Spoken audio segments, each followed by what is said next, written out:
ये अल्ताफ भाई ने अंदर भी बिगाड़ने की कोशिश की।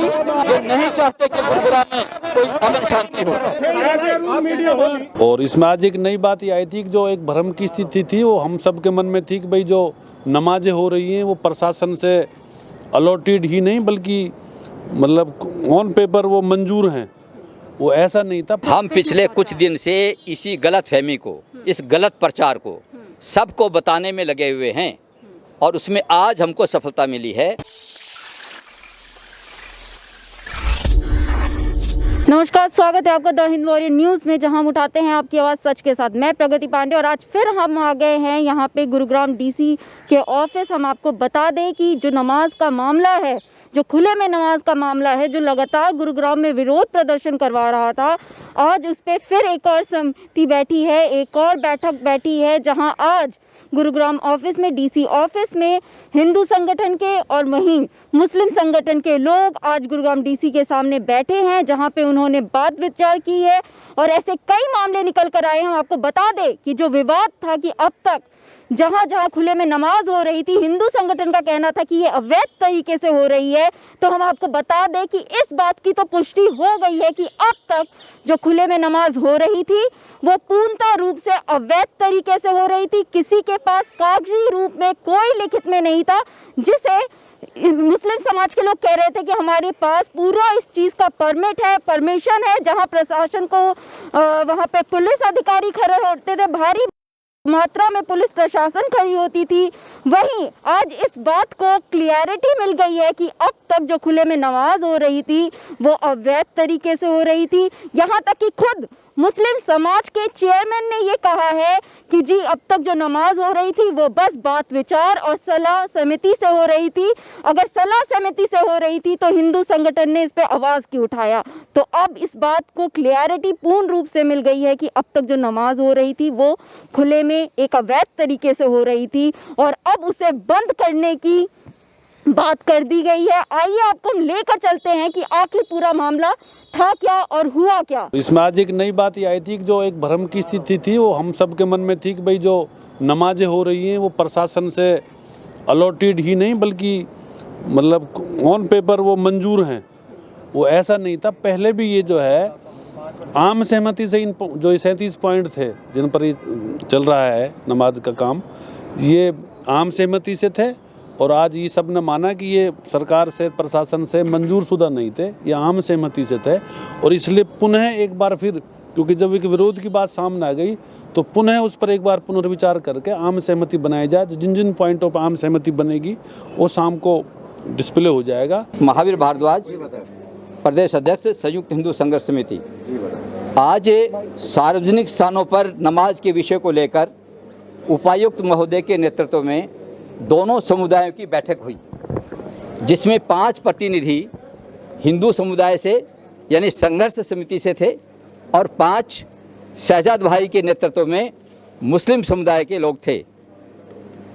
काफ़ी लंबा विचार विमर्श होने के पश्चात ये जो वर्तमान में समस्या है, जिसको हिंदू संगठन, हिंदू भाई, ये संघर्ष समिति ये चाहती है कि सार्वजनिक स्थानों का उपयोग संवैधानिक अधिकारों के तहत नमाज पढ़ने के लिए अथवा कोई अन्य पूजा काम करने के लिए कोई भी समुदाय उसको प्रयोग ना करे, ये हमारी मांग है।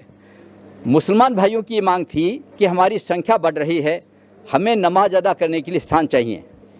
इसके लिए एक बहुत अच्छी एक्सरसाइज उपायुक्त महोदय ने हम दोनों की उपस्थिति में की है। शहजाद भाई ने एक सूची दी है 19 स्थानों की, जिसमें उनकी अपनी मस्जिद या ईदगाह हैं, वे या तो कब्जे में हैं या वो ठीक स्थिति में नहीं हैं, उनको छुड़वाने के लिए उन्होंने आवेदन किया है। हम लोगों ने उनका इस विषय में साथ देने के लिए बोला है। जहां हमारी आवश्यकता हो, जैसी हमारी ज़रूरत हो, हम अवैध कब्जे के खिलाफ हैं।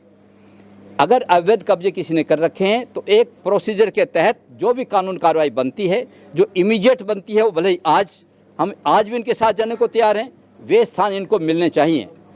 उसके बाद इन्होंने कहा है कि हमें केवल एक, अभी जो 5 तारीख को शुक्रवार आ रहा है, इसमें कुछ स्थान इनके अपने हैं, कुछ स्थान ऐसे हैं जहां पर नमाज होती नहीं है, और अभी बचते हैं 24 स्थान। उनमें आज सायंकाल को 7 बजे प्रशासनिक अधिकारियों के साथ हम दोनों व्यक्ति, एक प्रतिनिधि मुस्लिम समाज का और एक प्रतिनिधि हिंदू समाज का, बैठ करके आइडेंटिफाई कर लेंगे, क्योंकि हमने हिंदू संगठनों ने ये घोषणा की हुई थी पूरे अपने समाज के लिए 5 तारीख को 1-12 के स्थान पर वहाँ भंडारा होगा, गोवर्धन पूजा होगी बड़ी संख्या में। बाकी जो भी 20, 22, 25 स्थान हैं जहाँ नमाज अदा होती है, वहाँ पर ढोल नगाड़े शंख ऐसे बजाकर, डीजे बजा करके वहाँ पर इस उत्सव को मनाया जाएगा जो वर्ष में एक बार आता है। लेकिन अब उस गोवर्धन के उत्सव को मनाने में हम शाम को फिर पुनर्विचार करेंगे और उसको अगर हम सहमति में आ गए इन स्थान को रिड्यूस करने में, तो हम फिर अपने हिंदू समाज से अपील करेंगे कि उनको 12 को छोड़ करके बाकी किसी स्थान पर डिस्टर्ब ना किया जाए। ये शाम को तय होगा। हम बड़े भाईचारे में बात हुई है, बड़े सौहार्दपूर्ण ढंग से बात हुई है और हम भारतवासी हैं, हम इस मिट्टी को प्यार करते हैं, हम दोनों समुदाय प्यार करते हैं, दोनों समुदाय का त्याग है, बलिदान है इस देश को यहाँ तक लाने के लिए। लेकिन जो कानूनी कार्रवाई है, जो संवैधानिक अधिकार इनके हैं, उनकी सुरक्षा के लिए हम खड़े हैं, हमारे अधिकार हैं उनके लिए इनको खड़ा होना चाहिए। इसलिए ये सार्वजनिक स्थानों पर नमाज पढ़ने का मामला ये बहुत जल्दी, मैं समझता हूँ आज सायंकाल को ही हल होने की दिशा में आगे बढ़ रहे हैं। प्रशासन ने भी कहा है कि यदि आपको कुछ और स्थान चाहिए तो उसके लिए विधिवत आवेदन करें। वो प्रशासन नहीं दे सकता है, वो सरकार की एक जो प्रक्रिया है उसके तहत अगर इनको कोई स्थान देते हैं तो उसमें हमें कोई आपत्ति नहीं होगी, हमें कोई दिक्कत नहीं है। हम स्थान दे नहीं सकते, हम स्थान इनके लिए बनवा नहीं सकते, लेकिन ये अगर अपना स्थान कोई बनाते हैं, अपनी मस्जिद बनाते हैं, अपनी ईदगाह की जगह या अपनी खुली जगह पर, प्रशासनिक अधिकारी यानी डिप्टी कमिश्नर ने यह भी कहा है कि यदि किसी मुस्लिम भाई के पास स्थान ज़्यादा है तो वो स्थान कुछ समय के लिए, जब तक वैकल्पिक व्यवस्था ये खड़ी ना कर लें, वो इनको नमाज के लिए दे सकता है। डीसी साहब ने यह भी कहा है कि जहाँ पर संख्या कम जाती है और स्पेस ज़्यादा है इनके ईदगाह में या मस्जिद में, उस स्पेस को बढ़ा सकते हैं। उन्होंने एक बहुत अच्छा रास्ता बताया है कि कुछ बैचेस को बढ़ा सकते हैं, लेकिन हम इस सारे प्रक्रिया में आपस में हम सहमत हैं।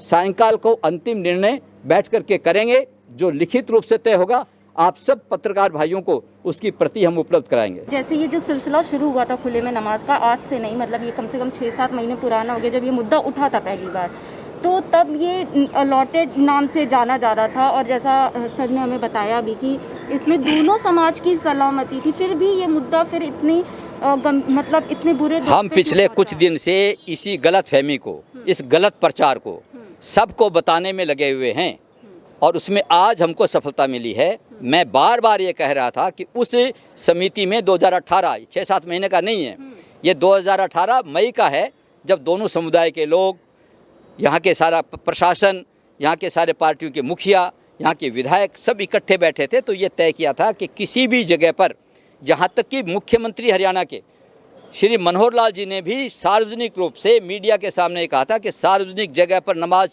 अदा नहीं होनी चाहिए, कोई पूजा भी नहीं होनी चाहिए। उन्होंने इसका साथ दिया था।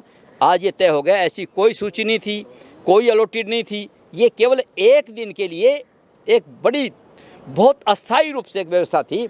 अब आप देखिए, हम स्वभाव से जैसे हैं, हमारे संस्कार जैसे हैं, हम सर्वे भवन्तु सुखिनः कहते हैं, हम विश्वमार्यम कहते हैं। ऐसा सबका साथ देने वाले, सबका विकास चाहने वाले हम सब लोग हिंदू धर्म में हैं, तो हमने उसे यस कर दिया था। पर आज ये तय हो गया। आपकी भी गलतफहमी दूर करना चाहता हूं कि कोई भी सूची अलॉटेड नहीं थी, लेकिन इसका मतलब अभी ये है कि आगे से कोई तय होगा वो मानेंगे। भाई साहब, अपनी मीटिंग में डिसाइड क्या हुआ है? बिना परमिशन के नहीं हुआ है वो एक्सरसाइज क्या डिसाइड हुआ है कि आप सार्वजनिक स्थानों का उपयोग किसी भी धार्मिक गतिविधि के लिए नहीं होगा, क्योंकि वो संवैधानिक दृष्टि से नहीं है।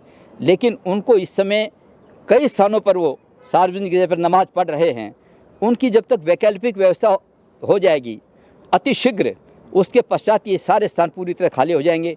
उनको स्थान मुहैया कराने का काम प्रशासन का है, सरकार का है, या वो अपनी एडजस्टमेंट अपनी जगह पर अपने स्थानों पर संख्या बढ़ाएंगे, या अपने खुद की जगह पर निर्माण करेंगे, या सरकार से वो मांग करेंगे। आज ये डिसाइड हुआ है। कोई जगह निर्धारित की है या अभी फिलहाल कुछ जगह काटी जाएंगी जहां नमाज हो रही थी, या अभी निश्चित रूप से आज शाम को 7 बजे बैठ करके यह तय किया जाएगा कि आगामी शुक्रवार को यानी 5 नवंबर को कितनी जगह पर नमाज करेंगे। हम भी ये चाहते हैं कि उनको कोई असुविधा ना हो। इस शुक्रवार को वे कैसे एडजस्ट करेंगे ये शाम को तय किया जाएगा। हिंदू संगठनों ने एक घोषणा की हुई है कि सभी स्थानों पर उत्सव मनाया जाएगा गोवर्धन का। उसको शाम को 7 बजे इसको रिवाइज कर सकते हैं, इसको स्थगित कर सकते हैं। ये शाम की बैठक के बाद होगा। जय श्री राम जी। मैं संस्थापक अध्यक्ष दिनेश भारती, भारत माता वाहिनी। आप सब जानते हैं कि नमाज का जो मैटर मार्च अप्रैल से लगातार भारत माता वाहिनी फाइट कर रही थी। भारत माता वाहिनी की मांग आज भी वही है जो पहले थी। हम खुले में नमाज ना गुरुग्राम में होने देंगे, ना पूरे भारत में कहीं होने देंगे। भारत माता वाहिनी आगे में अभियान चलाएगी। देश के अलग अलग हिस्सों में हम काम करेंगे। लेकिन 14 दिन मैंने जेल काटी है, 10-12 बार गिरफ्तारी दी है, काम भी मेरे ख़राब हुए हैं। लेकिन जिस तरह से मुख्य कमेटी में डीसी साहब के साथ प्रशासन ने भारत माता वाहिनी को शामिल नहीं किया है, हिंदू संगठनों को शामिल नहीं किया है, इसका मैं बहिष्कार करता हूं। और ये 19 जगह जो मांग रहे हैं गुड़गांव के अंदर जो आक्रांता हमारे देश में आए थे, वो जांच का विषय है, वो इनकी मस्जिद है या नहीं है। लेकिन भारत माता वाहिनी का संस्थापक होने के नाते आदरणीय मुख्यमंत्री से मैं निवेदन करता हूं, मेवात में हमारे जितने भी हिंदू मंदिर हैं उनको भी बाहर लाया जाए। जितनी हमारी शमशान भूमि है हिंदुओं की, उनको आज़ाद कराया जाए। और इन्होंने कल परसों मेवात में मुसलमानों ने कहा है कि यहाँ मंदिर में घंटी नहीं बजाने देंगे, आरती नहीं करने देंगे, इनके ऊपर भी सख्त कार्रवाई की जाए। ये बिल्कुल शहजाद खान गुड़गांव का माहौल ख़राब करने की कोशिश कर रहा है, उसी को कमेटी में लिया है, इसकी मैं निंदा करता हूँ। इसके ऊपर वक्फ बोर्ड की 10 ज़मीनों को हड़पने के मुकदमे चल रहे हैं। प्रशासन इस पर संज्ञान ले और इस व्यक्ति को जेल भेजे। जी, अभी जैसा कि इन्होंने खुद कहा कि जो अब तक नमाज चढ़ा जाता वो अवैध तरीके से हो रहा था, तो इस विषय में जो केस या जो भी वहाँ पे विरोध प्रदर्शन हुआ, आप क्या कहना चाहेंगे इस पर? जी हाँ, बिल्कुल मेरे ऊपर झूठे मुकदमे लगे हैं 5, और मैं सरकार से मांग करता हूँ मेरे झूठे मुकदमे खारिज किए जाएँ। और ये शुरू से ही हमें पता था कि इसकी लीगल परमिशन नहीं है। ये पूर्व कमिश्नर अकील अहमद ने इनकी दुकान सजवाई थी, इनको मंथली मिलती है अवैध नमाज की प्रशासन को, इसलिए ये चलवा रहे थे, इसलिए इन्होंने हरियाणा सरकार को भ्रमित किया है। लेकिन मार्च अप्रैल में भी हमारे आदरणीय गृह मंत्री अमित शाह जी का बयान आया था, लैंड जिहाद को हम बंद करेंगे, पूरे भारत में बंद करेंगे। 3 दिन पहले भी उनका बयान आया कि लैंड जिहाद को बंद करेंगे। तो ये कार्यकर्ता रोड पर खड़ा है। भारत माता वाहिनी का एक कार्यकर्ता भारत माँ की एकता अखंडता के लिए रोड पे लड़ेगा और आगे संघर्ष करेगा, और जनता के बीच में हम जाएंगे। लैंड जिहाद खुले में पूरे भारत में नहीं चलने देंगे। तो जैसा कि आपने देखा और सुना भी, तो अब इस विषय में जो पूरा निष्कर्ष निकल के आएगा वो कहा जा रहा है कि शाम तक निकल कर आएगा। तब तक जो बातें क्लियर की गई हैं वो हम आप तक लेकर आए। और ऐसे ही गुरुग्राम की और हरियाणा की तेज खबरों के लिए हमारे चैनल के साथ जुड़े रहिए। मैं प्रगति पांडे, आप देख रहे द हिंद वॉरियर न्यूज़। धन्यवाद।